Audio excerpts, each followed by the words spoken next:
Hello, Pancake and Pancake's friends, wherever you are in the world. I am going to read a book that I think is important right now called Paddington by Michael Bond. It's the original story of the bear from darkest Peru. I think it's important that we read Paddington to celebrate the Queen.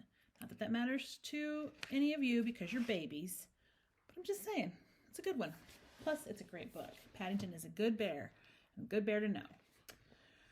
Okay, this is a bit of a long one. Mr. and Mrs. Brown first met Paddington on a railway platform. In fact, that was how he came to have such an unusual name for a bear, because Paddington was the name of the station. The Browns were waiting to meet their daughter Judy when Mr. Brown noticed something small and furry near the left luggage office. "It looks like a bear," he said. "A bear?" repeated Mrs. Brown. "On Paddington Station?" I would use my English accent, but I don't have a good one. "Don't be silly, Henry. There can't be."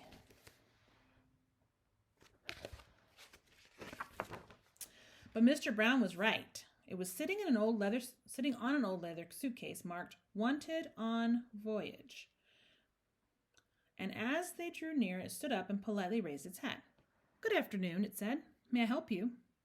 "It's very kind of you," said Mr. Brown, "but as a matter of fact, we were wondering if we could help you." "You're a very small bear," said Mrs. Brown. "Where are you from?" The bear looked around carefully before replying, "Darkest Peru. I'm not really supposed to be here at all. I'm a stowaway."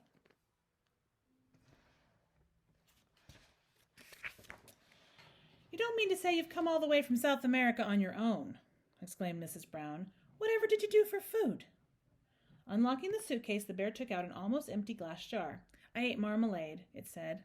Bears like marmalade. Mrs. Brown looked at the label around the bear's neck. It said, quite simply, "Please look after this bear. Thank you."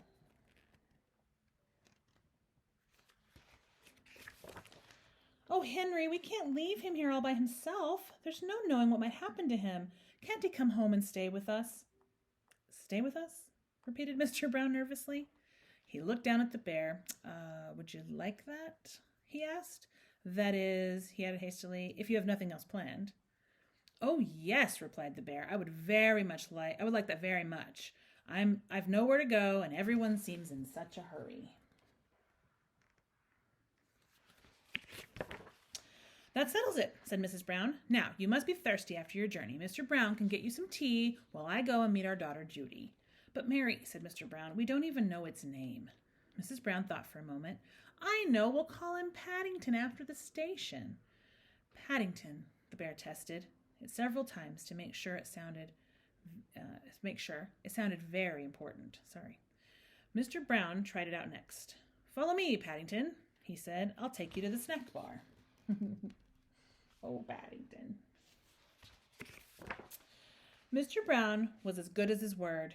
Paddington had never seen so many snacks. On one tray, he didn't know which one to try first. He was so hungry and thirsty he climbed up on the table to get a better look. Mr. Brown turned away, pretending that he had tea with the bear on Paddington Station every day of his life. "Henry," cried Mrs. Brown when she arrived with Judy, "what are you doing to that poor bear?" Paddington jumped up to raise his hat, and in haste he trod on a strawberry tart, skidded on the cream, and fell over backwards into his cup of tea. I don't think Mrs. Brown needed to yell at Henry. "I think we better go before anything else happens," said Mr. Brown. Judy took hold of Paddington's paw. "Come along," she said. "We'll take you home, and you can meet Mrs. Bird and my brother, Jonathan." Mr. Brown led the way to a waiting taxi. "Number 32 Windsor Gardens, please," he said. The driver stared at Paddington. "Bears is extra," he growled. "Sticky bears, twice as much. And make sure none of it comes off on my interior. It was clean when I set out this morning." Paddington's covered in snacks. It's funny. Oh, Paddington.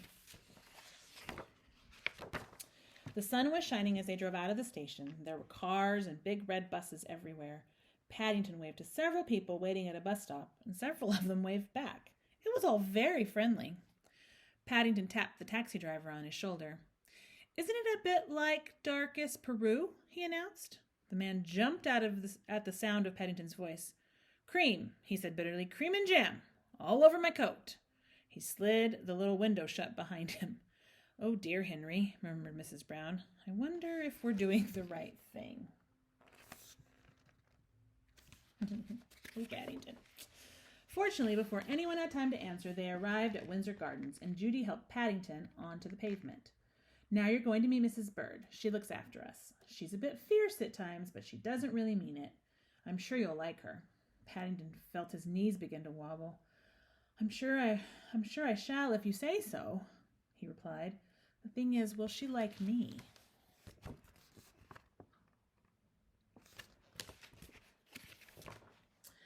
"Goodness gracious!" exclaimed Mrs. Bird. "What have you got there?" "It's not a what. It's a bear called Paddington, and he's coming to stay with us," said Judy. "A bear?" said Mrs. Bird, as Paddington raised his hat.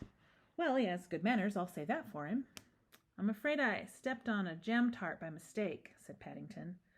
"I can see that," said Mrs. Bird. "You'd better have a bath before you're very much older. Judy can turn it on for you. I dare say you'll be wanting some marmalade, too." "I think she likes you," whispered Judy. What's not to like?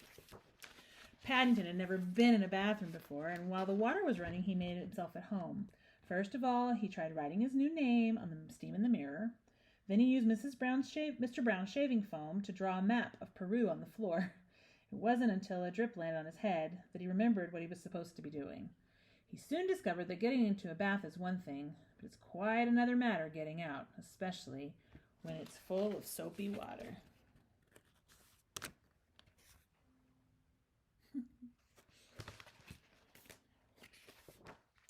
Paddington tried calling out, "Help!" in first a quiet voice, so as not to disturb anyone, then very loudly, "Help! Help!" When that didn't work, he began bailing water with his hat. But the hat had several holes in it, and his map of Peru soon turned into a sea of foam. Suddenly, Jonathan and Judy burst into the bathroom and lifted a dripping Paddington onto the floor. "Thank goodness you're all right," cried Judy. "We heard you calling out." "Fancy making such a mess," said Jonathan admiringly. "You should have pulled the plug out." "Oh," said Paddington, I never thought of that.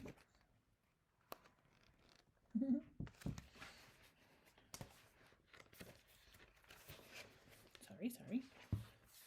When Paddington came downstairs, he looked so clean no one could possibly be cross with him.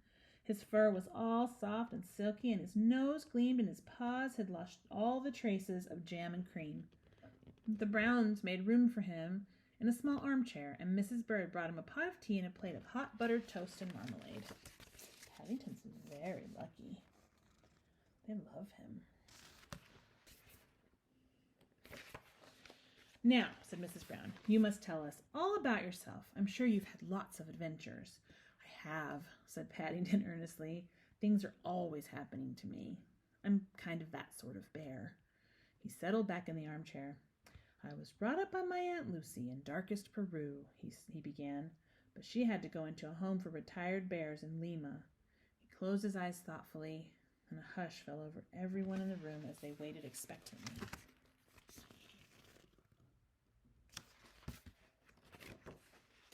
After a while, when nothing happened, they began to get restless. Mr. Brown tried coughing. Then he reached across and poked Paddington. "Well, I never. I do believe he's fast asleep," he said. "After all that's happened to him," said Mrs. Brown, "is it any wonder?" The end. There's lots more Paddington stories, but that's the beginning Paddington story. One time Paddington had tea with the Queen. Pretty fancy. I hope you have a lovely day and be as good as Paddington. Try.